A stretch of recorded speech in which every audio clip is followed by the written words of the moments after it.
et bienvenue dans Sénat Stream, votre rendez-vous hebdomadaire avec Public Sénat. On a le plaisir de recevoir un sénateur ou une sénatrice par semaine et cette semaine, on reçoit avec grand plaisir Cyril Pellevat. Bonjour. Bonjour. Comment ça va? Ça va bien et vous? Bien arrivé, ouais, moi ça va très bien. Bien installé, tout va bien. Parfait. Top. On va passer 1 heure ensemble, Cyril Pellevat. On va apprendre à vous connaître. Vous êtes sénateur, les Républicains de Haute-Savoie.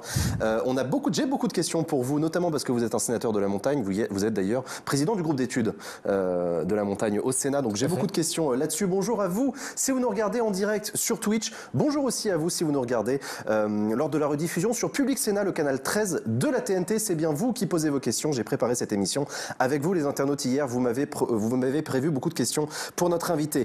Avant de parler de vous, on va quand même parler de l'actualité chaude. C'est parti pour le moment actu. Alors l'actu que les internautes voulaient aborder avec vous cette semaine, c'est la question des étudiants, la question spécifique des étudiants dans la lutte contre le Covid. Le sujet monte de plus en plus, on en parle de plus en plus, beaucoup depuis une dizaine de jours. Est-ce que vous avez vu, Cyril Pellevat, les files d'attente d'étudiants devant l'aide alimentaire? Oui, tout à fait. Et alors ça vous a fait quoi? Écoutez, ça fait mal au cœur de voir les situations dans lesquelles se trouvent certains étudiants aujourd'hui. Vous l'avez rappelé, on ne s'en occupait pas jusqu'à maintenant. Ouais. Et d'ailleurs, on l'a vu, la ministre en charge de l'enseignement supérieur n'a pris la parole finalement qu'une fois depuis la rentrée scolaire. Et quelque part, quand on voit la précarité, quand on voit les chiffres, et ça a encore été dit tout à l'heure lors d'une question au gouvernement sur le décrochage scolaire, sur les pensées suicidaires, etc., ça interpelle. Le youtubeur Hugo Décrypte a lancé même un appel à l'aide de notre génération. Vous avez entendu ces témoignages de jeunes, vous aussi peut-être en Haute-Savoie, vous avez entendu des jeunes témoigner, vous dire ce qu'ils vivent? Oui, en plus déjà j'ai un neveu qui est aussi en établissement supérieur, donc qui me donne aussi ses commentaires et qui est toujours en quête d'avoir les informations par rapport aux annonces du gouvernement, parce que clairement il a un oncle au Sénat, du coup il vous demande t'as des infos, raconte-moi. Tout à fait. Alors que nous on n'a pas forcément plus d'éléments, on les découvre au compte-gouttes quand on a des annonces de la part du gouvernement, mais clairement on voit qu'on est sur une génération qui peut être sacrifiée, quoi. Quand nous on était étudiants, on avait le contact, on avait tout ce qui fait la vie étudiante, et aujourd'hui de voir des étudiants qui se retrouvent dans des appartements, qui se retrouvent isolés, parfois loin des familles, sans interaction sociale, devoir suivre des cours, c'est difficile. J'ai une question de Choumouns qui voulait vous demander, mais pourquoi est-ce que les étudiants sont si souvent passés au second plan? On a l'impression de tirer la sonnette d'alarme depuis longtemps et que la réaction a été trop tardive. Comment ça se fait en fait? Malheureusement, parce que les vieux dans les EHPAD, terrible évidemment, personnes prioritaires. On a beaucoup parlé des restaurateurs, on a beaucoup parlé de la culture l'été dernier. Voilà, on a l'impression qu'il y a tout un tas de sujets, de catégories de la population. Et puis, oh tiens, c'est vrai, au fait, les étudiants, merde. Aujourd'hui, finalement, on met en lumière que les personnes qui vont ou qui ont des contestations ou qui arrivent à mobiliser par le biais de lobbying.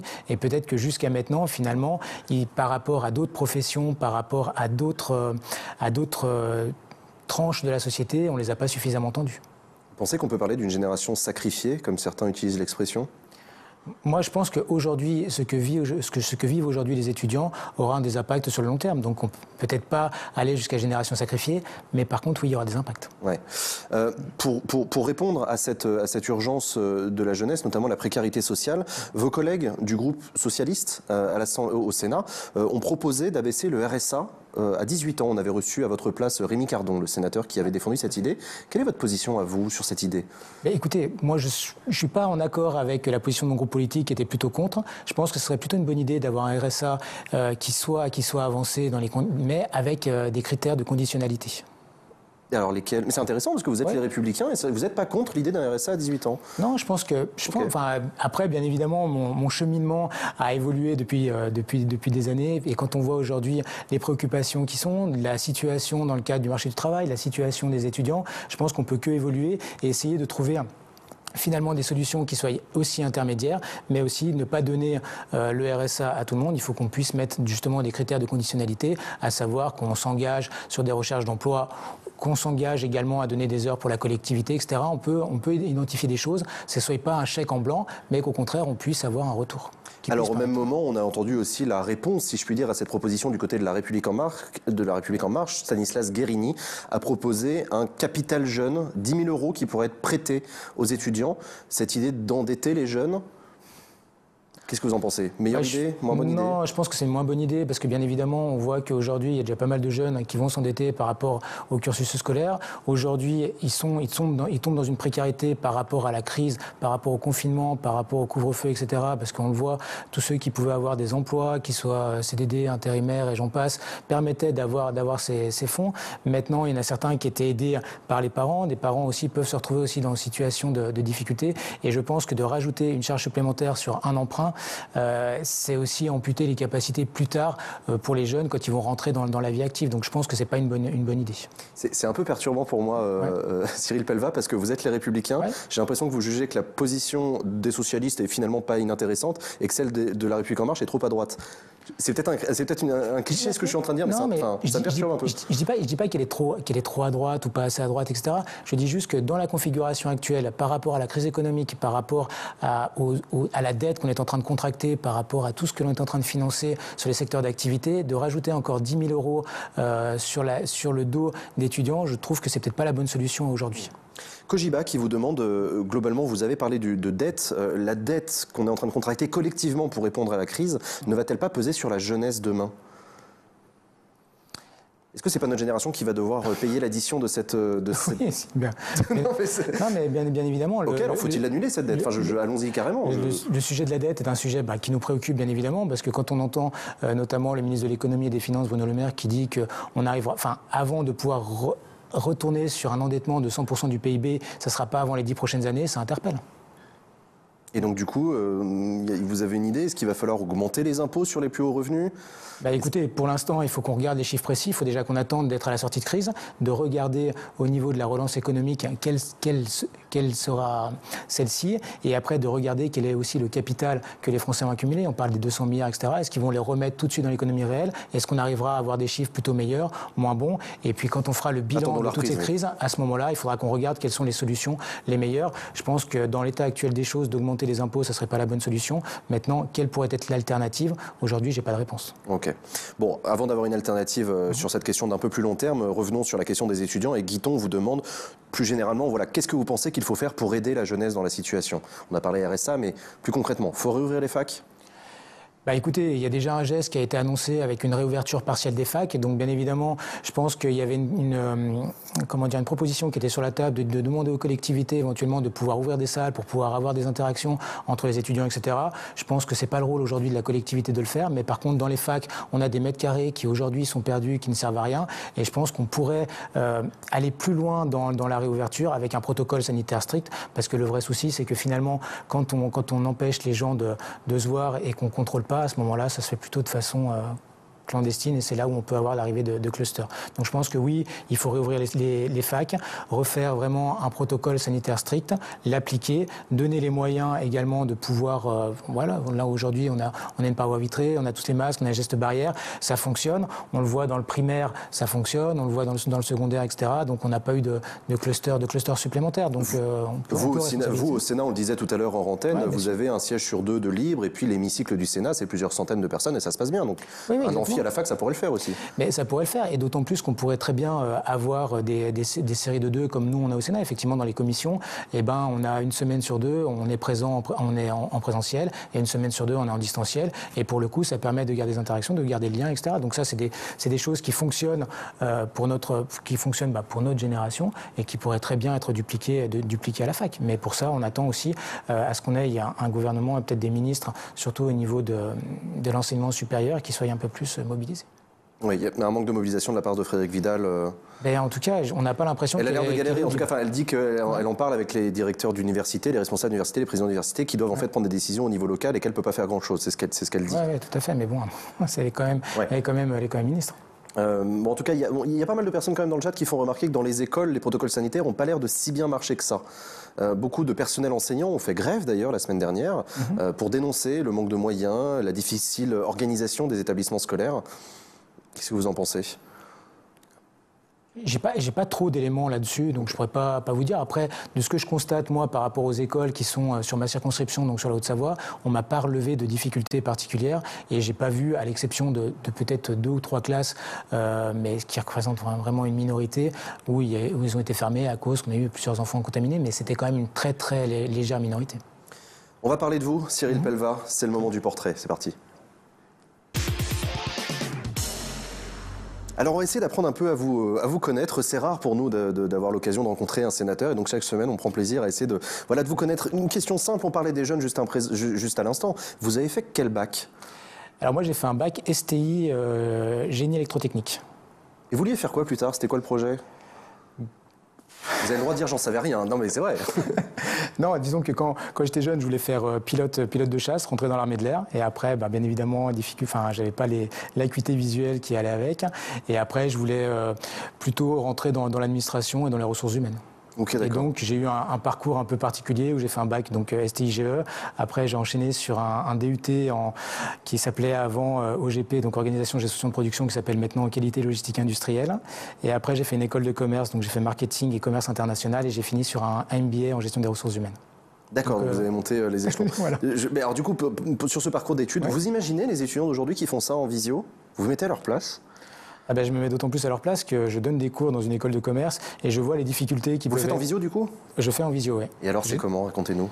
Mais c'est très compliqué parce que on voit clairement que les élèves décrochent parce que de garder une attention quand on enchaîne 8 heures de visio, donc moi je le vois, les personnes ils bloquent leur caméra, après ils demandent si on a le support du cours, il y a peut-être une ou deux personnes qui restent mobilisées à suivre sur la durée, mais c'est très compliqué et même pour l'intervenant de l'autre côté de l'écran, c'est très compliqué de faire court finalement, parce que quelque part quand on est en face, on arrive à ajuster le discours, on voit un peu les réactions, on arrive à moduler, on arrive à regarder qu'est-ce qui peut être intéressant, qu'est-ce qui peut pas être intéressant, et finalement le fait que ça soit vraiment impersonnel de l'autre côté de l'écran, je pense que l'intérêt aussi bien pour le professeur que pour l'élève est moindre, et je peux comprendre ce décrochage où finalement...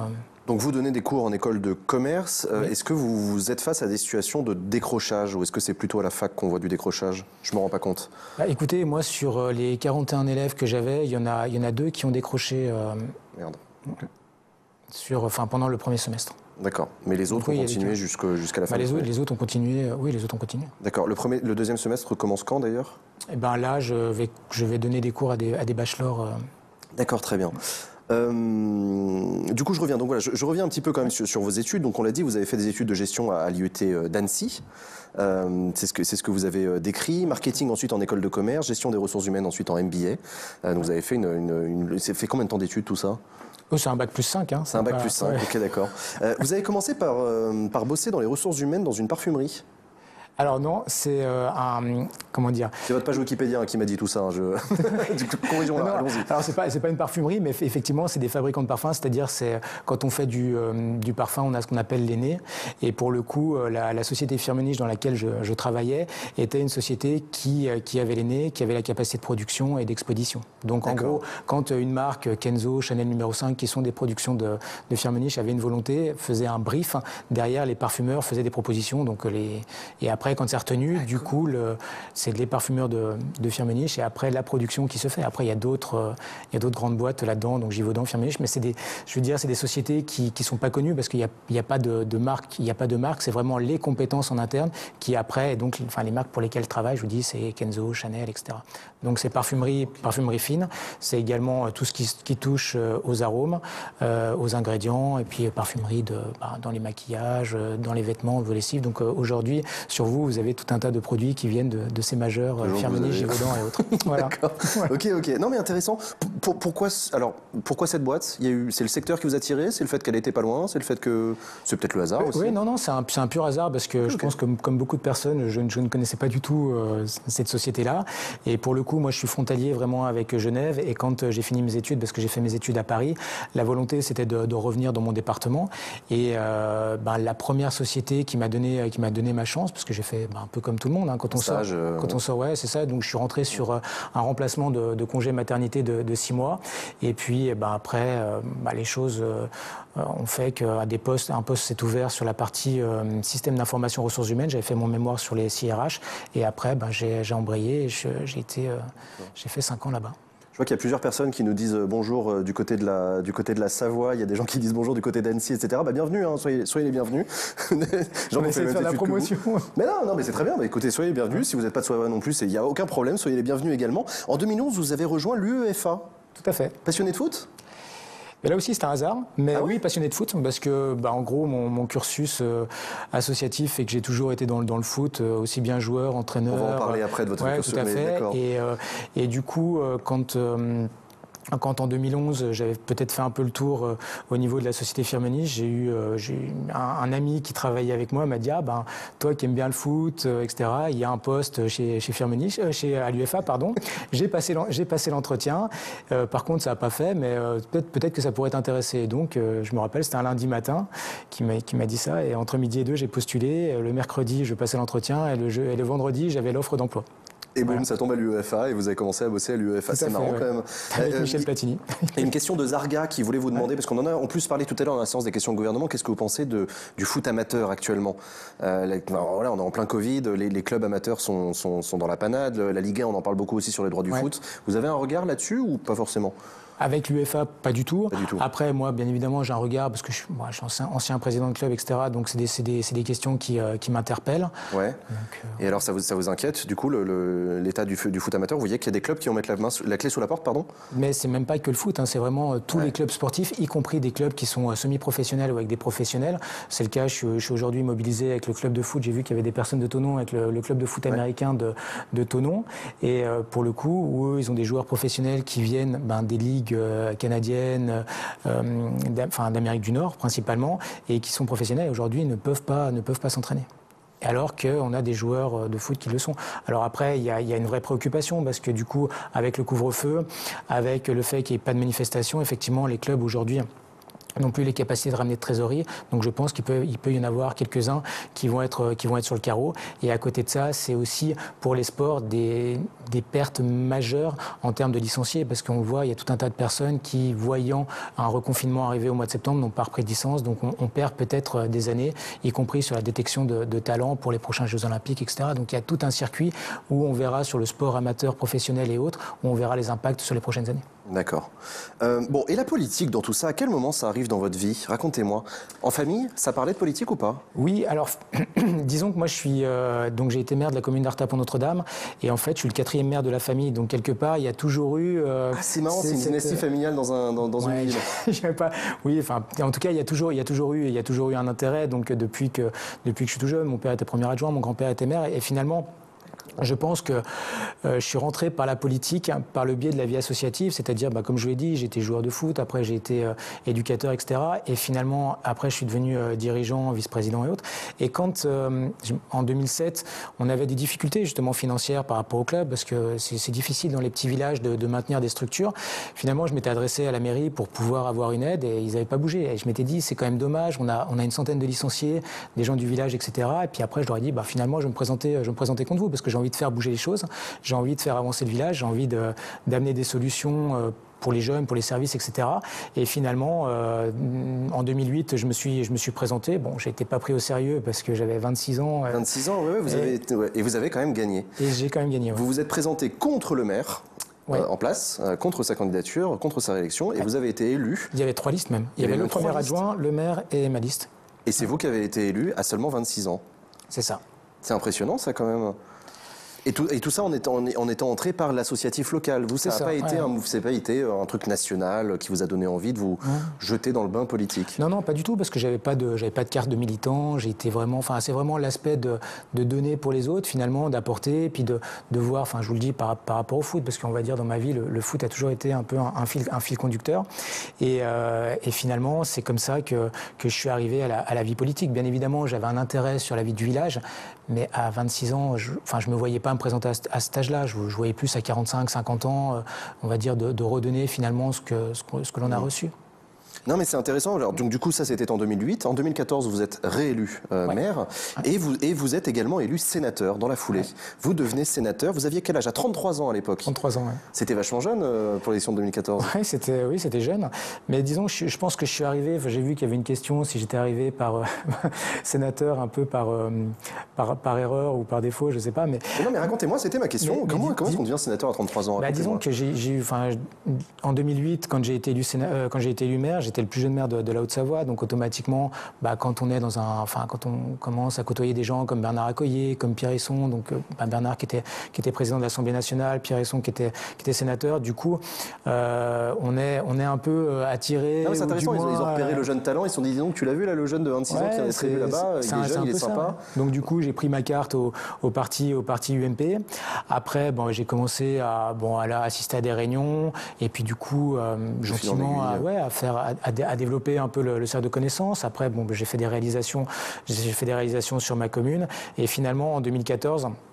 Je pense qu'on est arrivé à une année où finalement il y avait un besoin de renouvellement et de changement et finalement on avait tout un tas de je ne sais pas si on peut dire personnel, mais de gens dans la politique qui avaient à peu près 70, 71 ans et puis qui avaient décidé de passer le relais et de passer le relais à une nouvelle génération. Et pour le coup, Pierre Hérisson, qui était sénateur sortant, qui avait décidé de ne pas se représenter et que j'avais côtoyé pendant 6 ans, a dit finalement est-ce que tu veux prendre le relais? Et c'est comme ça que j'ai été soutenu par Bernard Accoyer, par Pierre, par d'autres élus, Marc Francina, qui était l'ancien député maire d'Évian. Et puis la machine s'est gentiment mise en place. Mais il faut voir aussi que sur les 6 années avant, j'avais été aussi sollicité pour aider les listes au niveau des régionales, au niveau des européennes. Donc quelque part, c'est ce qui a permis de faire une petite notoriété et après qu'on pense à moi dans le cadre des sénatoriales. C'est assez impressionnant. C'est marrant parce que dans tout ce parcours que vous me racontez depuis tout à l'heure, il y a vraiment ce côté d'engagement local, mais j'ai l'impression que c'est très désidéologisé, que vous avez pris votre carte à l'UMP comme ça. Mais c'est quoi vos valeurs profondes? Vous êtes un homme de droite? Oui. Non, mais expliquez-moi alors, c'est quoi pour vous Non, mais je veux dire, moi j'ai des valeurs vraiment axées sur le travail. Mes parents étaient agriculteurs, donc c'est vraiment la terre, le travail bien fait, le fait de donner pour les autres. Donc finalement, je veux dire, aujourd'hui, je suis encore aujourd'hui salarié donc dans l'industrie. Donc moi, tout ce qui est vraiment le régalien, tout ce qui est les valeurs travail, etc., sont des valeurs qui sont pour moi fondamentales. Après, bien évidemment, des fois, je suis aussi très humaniste et ça se voit sur des aspects. Je pense que quand on a des personnes en situation de fragilité, de handicap, etc., on peut aider. Donc parfois, je vais peut-être plus à gauche que certains de mes collègues, mais je dirais c'est peut-être finalement ma carrière, ou du moins ce que j'ai vécu ces dernières années, où finalement on laisse personne sur le bord du chemin et par contre on encourage justement ces valeurs, travail régalien, etc. J'ai l'impression, quand vous me dites ça, que c'est presque Macron compatible. Est-ce que vous êtes un opposant? Non, mais c'est vrai. Disons que je suis pas un opposant systématique. D'ailleurs, ça se voit sur les votes. En plus, dans le cadre de la primaire, au niveau des LR à l'époque, j'étais soutien de Bruno Le Maire. C'était ma question suivante. Vous avez soutenu Bruno Le Maire. Pourquoi vous l'avez pas suivi jusqu'à En Marche? J'ai eu des sollicitations pour aller sur Agir, etc. Mais je pense qu'à un moment, quand j'ai été élu par les gens, j'ai été élu sous une étiquette LR. Et pour moi, il était très compliqué de changer. Et puis je pense que c'était aussi un mouvement qu'on était qu'à ses débuts. Donc j'attendais finalement de voir quelles étaient l'évolution. Mais mes valeurs, elles restent quand même ici. Alors effectivement, sur certains votes, oui, on peut être considéré d'En Marche compatible. Parce qu'il y a des choses sur lesquelles on est d'accord. Ça s'est vu hier soir avec la PMA, par exemple. C'est vrai qu'au Sénat, c'est moins qu'à l'Assemblée. C'est moins siloté qu'à l'Assemblée. Vous pouvez vous permettre des votes plus indépendants. Mais c'est aussi ce qui me va bien au niveau du Sénat, c'est qu'on est toujours dans la recherche du consensus et on est aussi du coup élu par des grands électeurs et qu'on soit de gauche, de droite, etc. ou En Marche, on a un peu les mêmes préoccupations et quelque part les mêmes personnes qui viennent nous voir et qui sont des élus et qui ont les mêmes préoccupations. Donc moi j'ai été rapporteur sur plusieurs textes et systématiquement j'ai eu l'unanimité des banques, que ce soit aussi bien sur la loi montagne, sur la loi sur les drones ou sur d'autres rapports que j'ai pu mener dans le cadre des affaires européennes. Donc je dirais tout ce qui peut aller dans le bon sens, que ça vienne de la gauche, que ça vienne de la droite ou que ça vienne d'En Marche, bien évidemment, moi je le vote et je fais pas de la politique politicienne. Le clivage gauche-droite continue à être un marqueur important pour vous? Vous pensez ou vous êtes d'accord avec l'idée du dépassement finalement, qui a été défendue par Emmanuel Macron en 2017, cette idée que la droite et la gauche c'est des trucs du siècle passé et que maintenant on oppose les progressistes et les populistes? Je pense effectivement aujourd'hui l'arrivée de Macron a quand même rabattu complètement les cartes. Ah ouais, oui, au niveau d'un point de vue politique, et c'est vrai que quand on écoute les gens qui nous interpellent, etc., c'est vrai qu'ils nous disent mais finalement on en a marre de la gauche, on en a marre de la droite, faites des choses pour nous. Mais je trouve que d'un autre côté, c'est pas non plus très sain qu'on ait qu'un groupe politique, en l'occurrence En Marche, qu'on ait des oppositions démocratiques comme le PS, comme les Républicains, qui soient aussi faibles. Il faudrait qu'on ait un équilibre qui soit un petit peu plus haut, qu'on soit un peu plus audible aussi. Je pense qu'il faut un équilibre. Intéressant. Une question de Pierrot Pigeon qui vous demande quel candidat est-ce que vous supporterez en 2022 ? Oula, écoutez, c'est encore un peu tôt pour voir quels seront les candidats qu'on supportera. Déjà, il faudra voir est-ce que le président de la République sera candidat. Il a laissé ouvert la porte. Au niveau des Républicains, quel sera le mode de désignation de notre candidat à la primaire. Pas de primaire, justement, mais quelle sera ma question, est-ce que vous êtes plutôt favorable à une primaire ? Je sais que Bruno Retailleau y est assez... le président de votre groupe au Sénat y est plutôt favorable. D'autres le sont moins. Moi, je suis quand même très réservé sur l'idée de la primaire parce que on le voit, on a eu cette primaire justement en 2016 qui a quand même laissé des traces au niveau des écuries, voilà, les fillonistes, les leméristes, etc. Et pour le coup, si on peut avoir un candidat qui arrive à émerger et qui fasse le consensus et qu'on arrive à suivre, je pense que ça serait mieux plutôt que de se diviser avant pour se remettre ensemble. Bon. On a parlé du coup de votre portrait, de votre parcours, on vous connaît un peu mieux et maintenant on va parler de vous, Cyril Pellevat, en tant que sénateur. C'est parti pour le moment Sénat. Alors j'ai une question déjà très simple de Jomo Lolo qui vous demande directement, pour vous, ça apporte quoi concrètement le Sénat ? À quoi ça sert le Sénat ? Il y a beaucoup d'internautes à chaque fois qui disent... oui, c'est vrai que c'est une question qui revient régulièrement, mais... On est là quand même pour faire le travail classique de contrôle du gouvernement, de proposer des textes de loi, etc. Mais quelque part, on voit, et je vais donner un exemple en fait, qui a mis en avant le rôle du Sénat ces dernières années. C'est par exemple sur l'affaire Benalla. On voit que quand on n'est pas dans la droite lignée du gouvernement ou du président de la République, on fait des choses en complète indépendance et on fait un vrai travail de fond quelque part sans avoir de pression extérieure quelle qu'elle soit. Après, sur les textes gouvernementaux, on a vu quand on a eu les premières ordonnances qui sont venues notamment pour gérer la crise de la Covid, quasiment, je ne sais pas si vous vous rappelez, mais tous les 2 jours, on avait ordre, contre-ordre et compagnie. Et finalement, si on avait aujourd'hui qu'une chambre, et bien souvent, maintenant avec l'arrivée du quinquennat qui est dans la droite lignée du président de la République, on sait que la Chambre est majoritaire et puis elle est dans la couleur politique du président. Et si finalement on n'avait qu'une chambre, on aurait ce qu'on a vécu aujourd'hui avec les ordonnances, c'est-à-dire un texte arrive du gouvernement qui est validé par le Parlement et par les députés, sans deuxième lecture, et finalement on voit qu'on a des trous dans la raquette. Donc je dirais, nous, on a quand même un rôle qui est important sur ce contrôle-là. On a un rôle également qui est important parce qu'on fait un travail en complète indépendance, en complète autonomie et un vrai travail de fond parce qu'on a aussi les meilleurs administrateurs qu'on peut avoir et on arrive à rendre des travaux qui sont percutants. D'ailleurs, bien souvent dans la presse nationale, locale et autres, on parle des travaux qui sont menés par le Sénat. J'ai une autre question de Cevitis qui vous demande qu'est-ce que vous pensez des critiques habituelles dirigées contre le Sénat, l'âge des sénateurs, la représentation, la représentativité qui est pas excellente. Certains proposent même régulièrement la suppression du Sénat. Est-ce que c'est des choses que vous entendez ?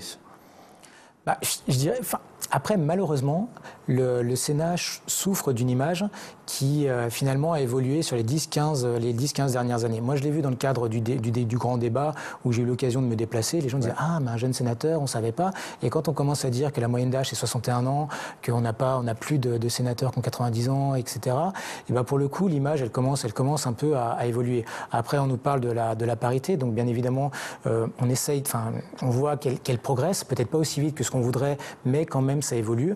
Et voilà, donc après, sur la suppression du Sénat, pour toutes les raisons que je vous ai dit avant, je pense que ça serait une mauvaise idée de le faire parce qu'on a toujours besoin d'avoir une deuxième lecture pour éviter un peu les aberrations qu'on peut avoir des fois en première lecture. Après, qu'on le fasse évoluer, qu'on fasse rentrer plus de socioprofessionnels. Moi, je me considère encore comme un socioprofessionnel, ça serait une bonne chose. Je pense qu'à l'époque, le général de Gaulle voulait faire une fusion du Sénat et du CESE. Pourquoi pas ? Je veux dire qu'on aille...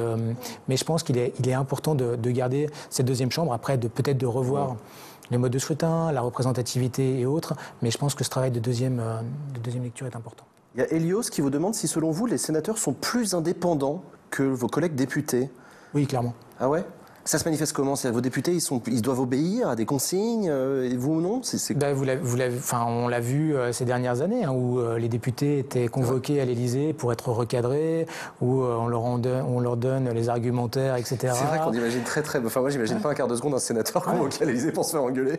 Non, mais c'est ça. Donc, mais même des sénateurs de droite sous un gouvernement de droite, on a toujours gardé notre indépendance et notre façon de faire. D'ailleurs, moi, en termes d'indépendance, il y a des textes sur lesquels je vote pas du tout tout comme le groupe. Il y en a d'autres où je m'abstiens, mais on a notre liberté de vote, on a nos libertés d'intervention. Quand on est sur des textes de loi, qu'on a la discussion générale, jamais on nous a demandé qu'est-ce qu'on allait dire ou pas. Donc, sur le dépôt des amendements, on n'est pas limité, donc on a vraiment cette complète autonomie. Une question de Fury qui vous demande quel regard est-ce que vous portez sur l'utilisation du Conseil de défense. On en parle beaucoup en ce moment. Le président de la République a décidé de s'appuyer sur le Conseil de défense dans le cadre de la gestion de la crise du Covid. Est-ce que c'est une bonne chose pour être efficace ou est-ce que c'est antidémocratique Écoutez, qu'on ait un conseil de défense, ça a toujours plus ou moins existé. Donc aujourd'hui, qu'on ait des spécialistes qui nous remontent les données épidémiologiques, etc., je pense que c'est une bonne chose. Par contre, ce que je regrette quand même, c'est le fait que nos présidents, donc le président de l'Assemblée nationale et le président du Sénat, ne soient pas dans ce conseil de défense. Parce que pour le coup, on a quand même, nous, on a quand même voté l'état d'urgence, on ratifie les ordonnances, etc. Et le fait que les représentants des chambres ne soient pas dedans, fait que on peut. Je trouve que là-dessus, il y a peut-être une difficulté. Président de l'Assemblée nationale et président du Sénat qui pourrait siéger au Conseil de défense à titre d'observateur ou c'est intéressant. Ou même amener des éléments parce que quelque part, nous, un peu comme certains Français, on est défiants vis-à-vis de ce conseil de défense parce que finalement c'est un peu opaque. On a des décisions un peu au compte-gouttes. Derrière, on a vu c'est vendredi et hier soir des conférences de presse qui se font un peu de façon un peu rapide. On a l'impression que c'est pas forcément préparé. Et si quelque part on pouvait ramener le pouvoir parlementaire autour de la table pour évoquer les choses et aussi quelque part après pour nous faire des retours, qu'on comprenne peut-être mieux les choses et qu'après on puisse être aussi la courroie de transmission, ça serait peut-être une bonne chose. Ok. Intéressant, une question de Flambule sur le fonctionnement des institutions. Qu'est-ce que vous pensez du fait que ce soit le gouvernement qui décide ou non de la réouverture des stations ?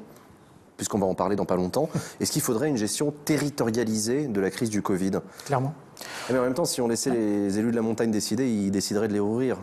Vous voyez ce que je veux dire ? Ouais, mais alors justement, au niveau de la montagne, donc moi j'ai travaillé tout le mois de novembre et mois de décembre pour pouvoir justement proposer un protocole et des pistes pour pouvoir réouvrir les stations de ski. Donc d'ailleurs j'attends toujours la réponse du Premier ministre. Et une des propositions que j'avais faites, c'était de pouvoir territorialiser et pour le coup de dire quand on est un département qui, faut regarder le nombre de touristes, il faut regarder le nombre de lits disponibles, etc.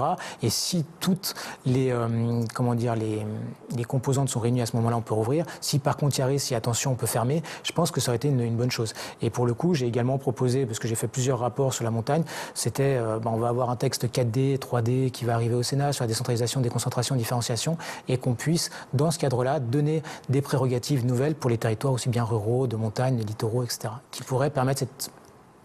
Alors, pour être précis, vous êtes président du groupe d'études du Sénat sur la montagne.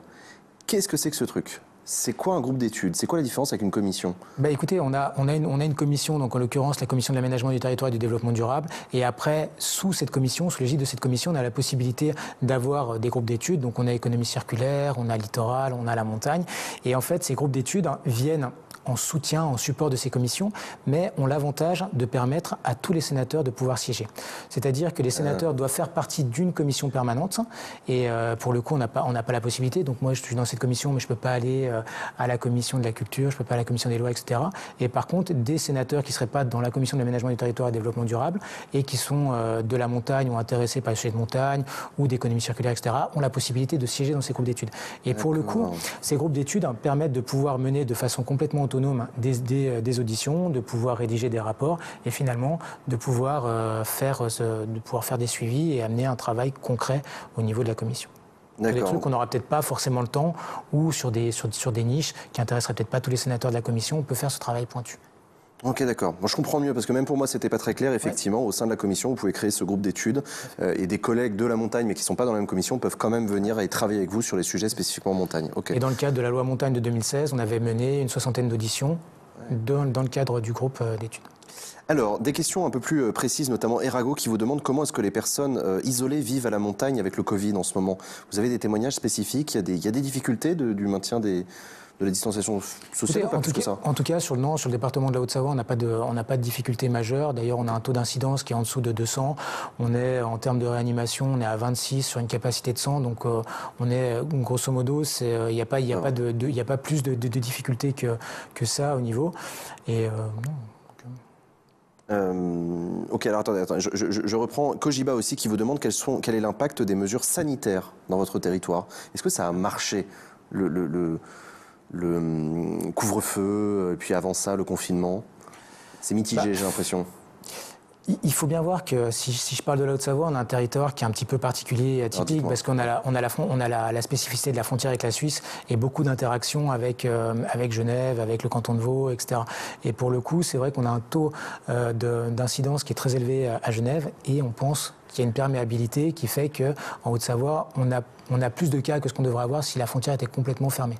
Mais globalement, je dirais sur la première semaine, deuxième semaine de janvier, quand il était question de basculer le couvre-feu de 20h à 18h, on était juste à la limite. Donc on était à 200 en taux d'incidence.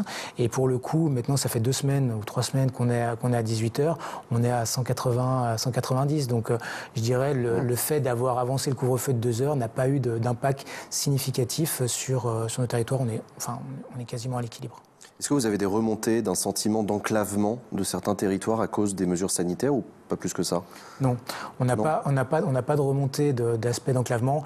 Par contre, les remontées, c'est vraiment lié à l'économie et à cette crainte pour l'avenir, cette crainte qui est multiple, parce que derrière, on a aujourd'hui une montagne qui est sinistrée, on a des gens, on ne sait pas si on arrivera à les récupérer, parce que peut-être qu'ils vont prendre d'autres habitudes dans les pays chauds. Enfin, on a vu, il y en a quand même beaucoup qui sont partis, notamment sur les fêtes. On a des impacts qui vont arriver sur les prochains mois, parce qu'en termes d'immobilier, on a également des sociétés d'exploitation qui risquent également de s'arrêter, etc. Ok. Avant d'arriver sur les remontées mécaniques et les stations de ski, je sais que je vois bien qu'il y a des questions dans le chat. J'ai d'abord une question. Est-ce qu'il faut, selon vous, fermer la frontière avec la Suisse? Vous en parliez tout à l'heure. Déjà, est-ce que c'est possible? On va commencer par cette question. Non, il faut pas la fermer parce que vraiment, et je trouve que là, c'était une position vraiment correcte et bonne du gouvernement et notamment qui a été relayée après par le préfet en lien aussi avec les ambassadeurs et consuls à Genève, c'est qu'on a créé vraiment la notion de bassin de vie parce qu'on est tellement interconnectés aussi bien en termes d'emploi qu'en termes de santé, qu'en termes de déplacement. Enfin, je veux dire que pour le coup, fermer la frontière, c'était même en temps de guerre, elle n'était pas fermée, quoi. Donc moi, j'ai vraiment milité pour pouvoir avoir des protocoles sanitaires bien évidemment stricts, etc., mais qu'on puisse laisser et finalement garder ces interactions. Non, mais c'est intéressant parce que voilà, vous êtes un sénateur d'un territoire frontalier. On entend parfois des hommes et des femmes politiques nous dire il faut fermer les frontières. J'ai l'impression à chaque fois que j'interviewe des sénateurs frontaliers de dire mais ça veut dire quoi fermer une frontière? C'est physiquement de quoi on parle en fait? Ça n'a pas de sens. C'est la démagogie de la part de Marine Le Pen, de certaines personnes comme ça, de dire fermeture des frontières? Je dirais qu'il y a peut-être des frontières qui sont plus faciles que d'autres à fermer. Nous, on est vraiment aujourd'hui, je vous ai dit, dans un bassin économique, dans un bassin de vie où tout est interconnecté. Et quand on a eu le premier confinement au mois de mars, on a dû se battre pour éviter certaines situations qui sont ubuesques. Et puis, je peux vous dire que je prends l'exemple notamment d'une commune qui est à l'extrémité du département, qui s'appelle Saint-Gingolph. Donc il y a Saint-Gingolph France et Saint-Gingolph Suisse. Et on se retrouvait avec des gens qui avaient l'habitude, pour le coup, de venir donc de Saint-Gingolph Suisse, venir faire les courses en France, parce que le cimetière est mutualisé, l'église est mutualisée, les gens vont faire les courses de part et d'autre. Et avec la fermeture de frontières qu'on a eue dans un premier temps, on se retrouvait avec des gens de Saint-Gingolph Suisse qui devaient faire 20-25 km pour aller faire les courses. Donc du coup, il n'y avait pas de rationalité. Et même sur l'organisation... Donc voilà. Et du coup, je pense que cette intégration de bassin de vie, de 30 km, etc., fonctionne bien. Mais effectivement, fermer la frontière, c'est juste pas possible. Bon, alors, on va arriver à la question des stations de ski, une question déjà très simple qui m'a été posée pour vous. Est-ce que vous pouvez nous faire, on en est où aujourd'hui de la situation à l'heure actuelle des stations de ski? Les remontées mécaniques sont fermées, il y a quand même des touristes qui y sont ou pas? Le taux de remplissage, vous avez un peu des éléments à nous donner? Écoutez, alors j'ai pas les éléments actualisés parce que je pense que ça dépendait des annonces, donc on a toujours un peu cette incertitude. Après, ce qu'on peut voir par rapport aux vacances de fin d'année dernière, c'est que on a quand même 2 types de stations. On a des stations de très haute montagne et après on a des stations qui étaient plutôt des stations villages. Et les stations villages se sont plutôt mieux sorties, donc avec un taux de fréquentation qui était moins 50 par rapport à l'année dernière et des stations pour le coup en haute montagne qui étaient plutôt à moins 70, moins 80, voire moins 90. Et on voit finalement que les stations, on va dire, de montagne, les gens qui viennent ne viennent pas uniquement pour le ski. Ils viennent pour la vie de village, ils viennent pour d'autres activités, etc. C'est pour ça qu'elles ont mieux finalement résisté. Donc aujourd'hui, la situation, les remontées mécaniques sont fermées à part pour les clubs. Au niveau de certaines installations, donc il y en a certaines qui sont ouvertes, notamment les tapis. Donc on a des jeunes qui peuvent passer les piou-piou, les premières étoiles, etc.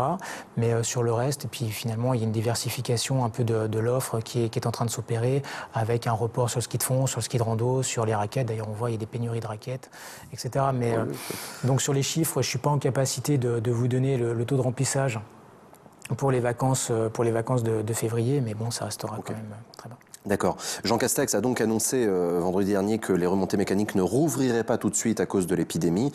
Les professionnels le vivent comment? Du coup, ils doivent être déçus. Ils s'y étaient préparés? Les professionnels ont toujours l'espoir de réouvrir. En tout cas, ils se tiennent prêts. Mais il faut voir qu'on a eu quand même plusieurs dates. On avait le 4 décembre, quand on nous annonce qu'on ne sera pas ouvert, avec une clause de revoyure, c'était le 7 janvier, puis le 20 janvier. Et finalement, les professionnels ont mis tout en place pour pouvoir réouvrir. Ils ont proposé des protocoles qui avaient été faits par le préfet de Savoie, etc. Donc ils espèrent toujours. Mais là, si on n'ouvre pas au mois de février, je vais dire, la saison, il restera plus que 45 jours, donc c'est compliqué, sachant qu'une société d'exploitation, en moyenne, si elle veut être viable, c'est 100 jours d'ouverture. Ouais. Oui, ça paraît tendu.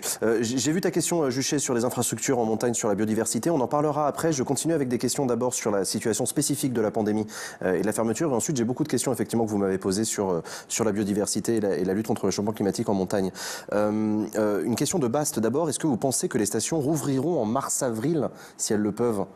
Moi, alors, si les stations ont la possibilité de réouvrir, certaines le feront. Ouais. Oui, il y a intérêt. Tous les jours bonus sont des jours gagnés, je pense. Oui, alors il y en a certaines qui économiquement ne pourront pas le faire. Ouais. Par contre, il y en a d'autres qui le feront, ne serait-ce que pour fidéliser et garder cette clientèle. Mais bon, au mois de mars, c'est pas là qu'on fait le plus de chiffres. Et puis après, le mois d'avril dépend de l'enneigement. Un Pécard qui voulait vous demander, est-ce qu'il y a des aides qui sont envisagées pour les saisonniers d'hiver, qui sont déjà des gens précaires en général ? Ouais. Est-ce qu'il y a des aides spécifiques? Est-ce qu'ils touchent le fonds de solidarité? Écoutez, est-ce qu'ils touchent le chômage partiel? Non, ceux qui ont été engagés touchent effectivement le chômage partiel. Okay. Par contre, on a vu que sur certaines corporations, sentant venir une non-ouverture tout de suite, ils n'ont pas fait cet engagement des saisonniers, donc qui tournent peut-être à 50%, et ceux-là sont vraiment en situation précaire. Donc il y a des aides qui vont être annoncées ou qui ont été annoncées par le gouvernement pour maintenir justement le chômage jusqu'à la fin de l'année et autres. Donc on attend un peu plus, sachant qu'il y a un communiqué de presse qui est sorti avec les annonces suite à la rencontre, enfin en tout cas la visio qu'il y avait avec le Premier ministre lundi soir. Et on a vu que sur les saisonniers il y avait les aides. On voit encore que Borne a demandé de réengager pour les saisonniers, pour le mois de février, les saisonniers, pour qu'ils puissent bénéficier justement des mesures de chômage partiel. Donc ça, il faudra le suivre. Après, il y a encore des questions, notamment sur les congés payés, qui sont encore en train qui sont à discuter, parce que les congés payés, c'est 10% de plus aussi. Et là, comment on les finance? Bon, et donc du coup, il y a une autre question de Bast, mais à laquelle vous avez déjà un petit peu répondu, qui vous demande quel est l'état de santé actuel des stations de moyenne montagne en Haute-Savoie. Est-ce qu'elles se portent bien? Est-ce que c'était pas déjà un peu la crise les années précédentes à cause du manque d'enneigement? Écoutez, on a globalement des stations qui se portent bien. Donc sur les stations qui sont... après, il faut bien voir qu'on a un réchauffement climatique. Sur les 50 dernières années, on a eu un réchauffement de plus de 2 degrés. Donc on se retrouve aujourd'hui à dire que dans les 20-30 prochaines années, les stations qui sont en dessous de 1800-1900 mètres auront du difficulté. Et c'est là où je pense que la question voulait en venir, qu'il faudra qu'elles travaillent sur un nouveau modèle économique et sur un tourisme des 4 saisons. Mais je dirais sur l'année dernière, alors c'est un peu mal tombé parce qu'on a eu... maintenant, c'est vrai qu'on s'est quand même vraiment amélioré sur la gestion des domaines skiables, avec également l'arrivée de neige de culture, donc pour les fonds de neige, etc., avec une gestion rationalisée et tout des pistes. Donc, grosso modo, elles sont plutôt bien adaptées. Elles ont fait un chiffre qui était cohérent, même sans grosses pertes, malgré une fermeture plutôt anticipée pour certaines. D'autres, bien évidemment, ont perdu celles qui vont plus loin dans la saison. Mais oui, il faut préparer la suite. Alors, vous avez commencé à répondre à cette question, notamment celle de Samy, qui vous demande est-ce que cette crise sanitaire va pousser la montagne à se tourner davantage vers un tourisme vert avec des activités moins impactantes? Il y a déjà des stations qui l'ont fait, c'est-à-dire qui essayent de rééquilibrer le mixte, soit entre un tourisme de 2 saisons plus ou 4 saisons. Alors je sais que les professionnels... Ça veut dire quoi pour les gens comme moi qui ne comprennent pas très bien? Disons que ça serait de pousser aujourd'hui, de rééquilibrer en fait le chiffre d'affaires entre l'été et l'hiver. Et si je prends le cas d'une station, notamment les Contamines Montjoie, ils ont fait des aménagements sur les plans d'eau, donc avec l'arrivée de nouvelles activités. Et en finalement 2 ou 3 ans, ils avaient un chiffre d'affaires, alors après, de 80% qui était fait l'hiver et 20% qui était fait l'été. Et le mixte a changé en 2 ou 3 ans pour arriver à 60-40, avec des activités axées sur le VTT, axées sur les balades dans les parcs régionaux et axées également sur de nouvelles activités, plans d'eau, etc. Et on le voit, je suis aussi souvent dans une station qui s'appelle Les Jets. Donc là, ils ont mis en place un parc luminaire, Alta Lumina. Ils ont mis aussi des structures gonflables sur les plans d'eau. Donc finalement, ça permet d'avoir une nouvelle clientèle ou d'avoir des personnes qui ont des appartements, des studios ou des chalets qui venaient 2-3 semaines l'hiver et finalement qui viennent de plus en plus sur des petites semaines l'été. Donc c'est vraiment de travailler sur ce mixte-là. C'est intéressant parce qu'en fait, ça veut dire que la mutation avait déjà commencé avant. C'est qu'on n'a pas attendu le Covid pour se retrouver au mur. Mais par rapport au réchauffement. Oui, par rapport au réchauffement, non, mais justement, et du coup, voilà, j'ai pas mal de questions aussi. Mika Vav qui vous demande quelle est la vision à long terme, en fait, sur les mutations du territoire. Est-ce que la neige va disparaître en moyenne montagne c'est ce que je vous dis, dans les 20 ans, en dessous de 1900 mètres, où il y a un vrai risque. Après, c'est pour ça qu'il faut travailler sur de nouvelles activités. D'ailleurs, moi, j'ai proposé, dans le cadre du projet de loi de finances rectificatif, un fonds d'aide à la transition écologique de ces stations, donc et tout permettre de pouvoir arriver sur des nouvelles activités. Après, on va, je pense, proposer peut-être que le plan montagne qui a été annoncé par le Premier ministre aura des lignes, et je le souhaite en tout cas sur cette transition-là. Et maintenant, à charge des villages, des villages de stations, etc., ou des stations, de saisir la balle au bond et de pouvoir participer et préparer ces nouvelles activités de demain. Ok, donc il y a l'aspect comment est-ce que la montagne subit le réchauffement climatique, et puis il y a aussi un peu l'aspect à quel point est-ce que la montagne participe aux émissions de gaz à effet de serre. Qu'est-ce que peut faire, c'est une question de Lilou, comment faire concrètement pour essayer, en Haute-Savoie, de réduire les émissions de gaz à effet de serre? Qu'est-ce qui émet des gaz à effet de serre? Est-ce que c'est l'activité touristique? C'est les camions qui montent en station pour livrer à bouffer? Non, très peu. Disons que c'est vrai que nous, on avait une vallée qui était une des plus polluées d'Europe, qui est la vallée de l'Arve. Oui. Et pour le coup, c'était vraiment lié déjà à la configuration, parce qu'on est vraiment dans une cluse et dans un renfoncement. Et après, 60 à 70% étaient liés au chauffage des maisons. Donc c'est pour ça qu'on a eu... D'accord, rénovation thermique des bâtiments finalement. Tout à fait. Okay. Donc là, il y a des grands plans qui avaient été menés par divers syndicats et par les élus locaux, qui ont fait quand même des choses importantes. Donc avec les remplacements des foyers ouverts, avec des foyers fermés, des nouvelles normes. Donc quelque part, on a réussi à baisser. Ça réduit déjà Oui, voilà. Okay. Après, bien évidemment, au niveau des camions, on a eu la suppression... Alors ça, c'est une question de Rovan, effectivement. Comment est-ce qu'on réduit le trafic routier dans la vallée de l'Arve? Disons, ce qui a été fait, c'est un encouragement justement aux nouvelles normes, Euro 5, Euro 6, etc. Ouais. Et donc, il y a des contrôles policiers qui sont faits parfois au niveau des sections de péage pour sanctionner et puis renvoyer ceux qui sont les plus polluants. Après, il y a un grand travail, je vous l'ai dit, qui est fait au niveau des particuliers. Il y a un travail qui est fait sur la mobilité routière. Et d'ailleurs, on essaye aussi de travailler sur la mobilité aussi bien ferroviaire, le mix, etc., pour mettre de moins en moins de monde sur les voitures. Et après, le renouvellement des camions, des cars, etc. Et en essayant d'aller de plus en plus sur les nouvelles technologies, hydrogène et j'en passe. D'ailleurs, même sur la montagne, on voit maintenant qu'il y a des expérimentations qui sont faites sur les dameuses avec hydrogène et autres. Donc on espère qu'on pourra être les plus vertueux. Mais il faut quand même voir que la montagne a déjà fait énormément d'efforts. Si on parle de la montagne, là, on sort un peu de la pollution sur les rénovations, sur les nouveaux bâtiments qui sortent, sur la gestion des domaines skiables avec la neige de culture, etc. Donc il y a des choses quand même importantes qui ont été faites. Il y a Ekmoul qui vous demande, pour limiter les émissions de gaz à effet de serre, ne faut-il pas taxer les émissions de CO2, les camions notamment?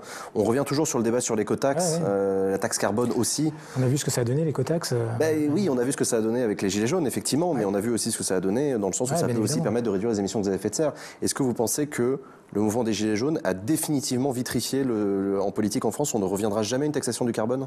Peut-être qu'on y reviendra, mais en tout cas, ça sera assez long parce qu'on voit que c'est vraiment quelque chose sur lesquels on est fixé. Après, je dirais, moi là-dessus, je serais plus sensible à dire on met des aides sur l'innovation, on trouve des systèmes, on laisse des délais pour pouvoir préparer, mais on l'amorce plutôt que de devoir pénaliser. Je suis plus vraiment sur l'aspect innovation. Et je pense qu'aujourd'hui, on a pas mal de choses qui arrivent. Enfin, sur la Haute-Savoie, on va développer de plus en plus le ferroviaire. On a l'arrivée du Léman Express, etc. On va augmenter les ramifications. Il y a des choses qui vont se faire. Et quelque part, parce qu'on a un département qui prend aussi 13 000 habitants net par année, donc il faut qu'on arrive à travailler sur tout un tas de variantes. Ouais, j'imagine que c'est pas simple vu la configuration des lieux. Il y a aussi une question sur le fret ferroviaire Coët qui vous demande, c'est très utilisé en Suisse apparemment, je pense notamment au ferroutage. Est-ce qu'il y a des expérimentations, des choses qui sont développées actuellement en Haute-Savoie pour permettre de mieux avoir recours au train? Après... Alors si on parle vraiment de l'aspect particulier, ce qu'il faut, c'est des cadencements et il faut qu'on ait des points de collecte, des P+R, etc. Donc aujourd'hui, la structuration est en train de se faire avec l'arrivée de cette colonne vertébrale qui est le Léman Express, donc qui est vraiment le lien entre Évian d'un côté, Saint-Gervais de l'autre, Annecy, puis sur lequel on a Annemasse et après on a les points de ramification sur Genève, Coppet, etc. Puis on peut aller après plus loin sur les CFF. Mais oui, après, on avait fait une étude parce qu'il faut à peu près 3 ans pour que les gens prennent leurs habitudes. Et là, ça fait seulement 1 an qu'on a lancé le Léman Express et les cadencements. Et pour le coup, on a eu, sur l'année qui est arrivée, la crise de la Covid. On a eu également le mouvement social des cheminots. Donc ça va être quand même... Oui, c'est la réforme des retraites, effectivement. Ça va prendre un peu de temps, mais je dirais, en tout cas, les élus sont mobilisés, les citoyens sont mobilisés, la région, qui est quand même porteur sur les sujets de mobilité, est également très intéressée. Là, d'ailleurs, on va avoir le plan État-région qui est en train de se discuter, et il y a un fort volet sur l'aspect ferroviaire. C'est quoi un plan État-région, pour ceux qui nous écoutent? Alors, un plan État-région, c'est en gros une planification des projets sur un horizon de 5 ans, et avec les projets listés importants et les cofinancements qui vont avec, donc avec le département, la région et l'État. D'accord, ok. Et donc en l'occurrence, le plan État-région, dans votre région, il prévoit quoi pour la Haute-Savoie? On a des volets ferroviaires donc pour améliorer les gares, améliorer les cadencements. Sur Bellegarde, Saint-Julien. Aujourd'hui, on a un train toutes les heures sur l'aspect frontalier. L'idée, c'est d'aller sur un maillage 2 fois, donc il faut qu'on fasse des shunts, etc. Donc je dirais, c'est vraiment la mobilité aura une part vraiment importante. Elle est demandée par tout le monde et je pense que là-dessus, en tant que membre de la Commission de l'aménagement du territoire et du développement durable, c'est des sujets sur lesquels je suis très... Oui, non, je le vois. Non, je le vois. Vous êtes vraiment sur ces sujets-là. J'ai une question de Algorithmie. Alors du coup, tout à l'heure, vous m'avez dit que vous êtes un département qui croît en population, oui. Mais lui, il me dit qu'il y a aussi un problème avec le prix de l'immobilier qui fait que les jeunes se barrent. Oui, tout à fait. Alors on a un département qui est très attractif parce que notamment par rapport à la spécificité de la Suisse. Donc on a un actif sur 4 aujourd'hui au Savoyard qui travaille en Suisse. Donc automatiquement, quand on voit que le salaire, je sais plus, il y avait des chiffres qui étaient sortis pendant le confinement.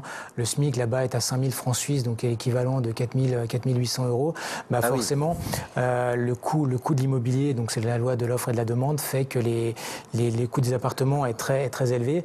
Donc automatiquement, si on a des personnes qui travaillent, ou les 2 personnes, une personne qui ne travaille pas ou une personne qui travaille sur France, et si cette personne n'a pas hérité, si cette personne n'avait pas de bien, il est très, très difficile aujourd'hui de se loger. Donc effectivement, on a de plus en plus de... C'est même 4 000 francs suisses, je vois dans le chat apparemment. 4 000, je ne savais plus si c'était 4 000 ou 5 000, merci de me corriger. Et pour le coup, c'est vrai que ceux qui résident en France, résident et travaillent en France, ont du mal à se loger et vont de plus en plus loin sur des secteurs. Et du coup, ça vide le département de notamment les jeunes. J'imagine que les jeunes ne s'installent plus. Les jeunes qui sont frontaliers, etc., arrivent bon gré mal gré. Ouais. Mais là, avec la crise, on constate qu'on a de plus en plus de licenciements, y compris côté suisse. J'ai été visiter Pôle emploi il n'y a pas longtemps. Donc là, il risque d'y avoir de la casse sociale. Après, le sujet, c'est également pour les jeunes qui travaillent dans le privé. Mais le sujet le plus difficile, c'est aussi pour tous les agents des collectivités territoriales, parce que pour le coup, il y a une échelle. Ils n'ont pas de salaire suisse. Oui, c'est ça. Donc on a des difficultés pour trouver des policiers, on a des difficultés pour trouver du personnel de santé qui est aussi aspiré par la Suisse. On a des difficultés pour trouver des gens dans les mairies, parce que parfois on a des gens qui viennent d'autres départements qui disent c'est super, la Haute-Savoie, on a les montagnes, on a le lac, etc. qui viennent, qui n'arrivent pas à se loger et qui repartent assez rapidement. Ok, d'accord. Ok, je vois. Ok, très bien. Alors attendez, parce que j'ai vu qu'il y avait d'autres questions sur le même sujet. Mais je les ai ratées, je crois. Je suis désolé, les amis. Ouais, un franc suisse, ça doit faire 90 centimes d'euros. 80. Non, si, j'avais vu une question aussi. Est-ce que vous avez constaté pendant le confinement un phénomène d'urbains qui quittent la ville pour venir s'installer en Haute-Savoie? Alors, je l'ai pas directement constaté. Okay. Par contre, que des personnes après soient venues pendant les vacances d'été, pour le coup, qui n'avaient pas l'habitude de venir, oui. Que des personnes aient l'envie d'investir sur la Haute-Savoie, parce que moi j'ai des amis parisiens qui m'ont dit ah mais est-ce qu'il n'y a pas des maisons à acheter, qu'on commence à regarder, mais ça se matérialise pas encore aujourd'hui au niveau des chiffres sur les agences immobilières, etc. Puis bon, après on a encore une incertitude économique, mais clairement peut-être de se dire un confinement à la montagne. Bon, après bien évidemment il faut la réserve d'avoir le très haut débit, etc. parce que là aussi tout est à regarder. Et j'ai des questions là-dessus d'ailleurs. Ouais. Pardon, sur la question de l'accès au très haut débit en Haute-Savoie. Est-ce que c'est un département en retard? Est-ce que ça se déploie plus lentement qu'ailleurs? Vous en êtes où? Non, on a un déploiement qui se fait. Alors, on a eu des retards, mais par rapport aux entreprises, on a eu des difficultés. Mais je dirais, oui, on n'est pas sur le podium, mais on n'est pas en retard. Là, on a eu un grand plan de déploiement via le CIAN, qui est le syndicat qui s'occupe aujourd'hui de couvrir sur les fibres optiques. Donc, les zones d'activité sont couvertes. Après, les grandes agglomérations sont également couvertes, et on commence à avoir les ramifications qui se font dans les communes. Mais la difficulté pour nous, c'est que quand on est sur des zones agglomérées, donc sur les agglos, Thonon, Annemasse, Annecy, Cluses, etc., Bonneville, c'est assez facile de vouloir câbler. Les opérateurs historiques y vont. Par contre, quand on va sur les montagnes, de faire des kilomètres de câbles pour finalement une population soit secondaire, soit très peu, là, ça va prendre du temps. Ouais.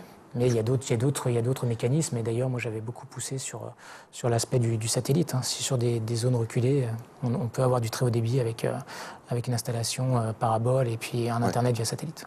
Ok. Une question de Log qui vous dit que la guerre économique qui frappe certains produits français, comme les fromages et les vins, est-ce que ça a un impact sur des produits savoyards? Parce qu'on voit qu'actuellement, vos collègues du Bordelais, évidemment, ici, voilà, il y a un vrai problème avec les exportations de vin aux États-Unis à cause de Donald Trump. Vous, on a un petit peu. Alors sur le vin, on n'a pas trop évoqué. Enfin, surtout en Haute-Savoie, bon, on a quelques vins blancs mousseux, mais c'est plutôt la Savoie qui a de la mondeuse, peut-être un peu plus exportable. J'ai pas eu de retour là-dessus. Après, sur le fromage, oui, on a eu quelques. Il y a des difficultés d'exportation à cause de la guerre commerciale. C'est ça, mais. Difficulté d'exportation, oui, mais par rapport, enfin, quand je parle à des fromagers ou des grossistes, etc., sur la crise, ils sont plutôt bien. Ouais. Tant mieux. On arrive à la fin de cette émission. J'ai vu une question aussi, parce qu'il y a une actualité en fin de semaine dernière. Vous savez que le Sénat a mis en place une plateforme de pétition. Et il y a une pétition qui a obtenu le seuil de 100 000 signatures. C'est une pétition qui demande une nouvelle modalité de calcul de l'allocation adulte handicapé, qui aujourd'hui tenait en compte du revenu du conjoint. Et donc c'est une pétition qui demande la séparation dans le mode de calcul. Voilà, la pétition a obtenu le nombre de signatures nécessaires pour que le Sénat s'en saisisse. Qu'est-ce qui va se passer maintenant? Vous allez travailler sur ce sujet-là, vous les sénateurs? De toute façon, à partir du moment où effectivement on a atteint le seuil, après, comme vous l'avez dit, c'est la première fois que ça arrive. Je pense que cette thématique est liée à la commission des affaires sociales. Donc je sais on a un sénateur qui aujourd'hui est très mobilisé, avait déjà fait remonter ce point, qui est Philippe Mouillet. Et puis nous, on avait déjà essayé de faire passer des amendements. Moi, j'avais déjà déposé un amendement en ce sens-là. Ok. C'est chouette en tout cas que le Sénat prenne des pétitions. C'est vrai qu'on ne s'attend pas toujours à pouvoir saisir le Sénat de quoi que ce soit. Donc c'est une bonne chose, ça va dans le bon sens ça pour vous les pétitions? Oui, les pétitions vont dans le bon sens. Si on peut faire remonter les choses et puis avoir vraiment un poids et qu'on soit significatif, donc je pense que c'est une bonne chose de pouvoir l'ouvrir. C'est également une bonne chose que sous l'impulsion aussi du président Larcher, donc depuis 2014, on a aussi l'aspect d'avoir un Sénat hors les murs. Donc on se déplace aussi de plus en plus à l'extérieur. Donc finalement, je pense que c'est aussi pour revenir à une des premières questions. Sur l'été du Sénat, sur peut-être les sénateurs, ils sont âgés, ils sont pas proches, etc. Finalement, c'est aussi à nous de pouvoir créer des initiatives comme vous faites aujourd'hui, des pétitions sur Internet, le fait d'être plus présent sur le terrain. Et si on arrive à faire ça et qu'on est plus on va dire visible et que les gens peuvent nous interpeller plus facilement, peut-être qu'on arrivera à changer cette image qui nous colle à la peau et qui finalement est un peu erronée. En tout cas, on est à disposition. Merci Cyril Pellevat, merci beaucoup d'avoir accepté mon invitation, merci beaucoup à vous d'avoir regardé cette émission, merci beaucoup à vous d'avoir posé surtout vos questions dans le chat, j'espère que ça vous a plu et je vous dis à très bientôt la semaine prochaine avec Public Sénat. Ciao.